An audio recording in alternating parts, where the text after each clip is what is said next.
नमस्कार दोस्तों, hit machine channel में आपका स्वागत है। दोस्तों, हिट मशीन खेसारी लाल यादव का एक बहुत ही ज़बरदस्त गाना आया था कुछ दिन पहले। गाना का बोल था कैलाश धुआं धुआं है। जी हाँ, कैलाश धुआं धुआं है। इस गाने को लिखे थे अजय बच्चन जी और दीपक दिलकश का म्यूजिक था, जो कि गाना म्यूजिक वर्ल्ड पर इसे अपलोड किया गया था। लेकिन फ़िलहाल में इसका जो ऑडियो आया था, लेकिन इसका कल वीडियो आने वाला है।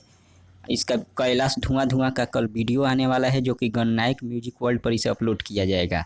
और काफ़ी ज़बरदस्त तरीके से इस वीडियो को शूट किया गया है। आप खेसारी लाल जी इस वीडियो को काफ़ी ज़बरदस्त तरीके से शूट किए हैं और ये अब तक का सबसे हिट गाना बना हुआ है। जी हाँ, भले इसका व्यूज कम है, लेकिन यह गाना चारों तरफ बज रहा है। अब तक का मतलब बोल बम का सबसे ज़्यादा बजने वाला गाना इस साल का यही गाना है, कैलाश धुआं धुआं है। इसका व्यूज भले ही यूट्यूब पर कम है, लेकिन चारों तरफ यही गाना बज रहा है। आपका क्या कहना है कमेंट में बता सकते हैं। तब तक बने रहिए वीडियो के साथ। धन्यवाद।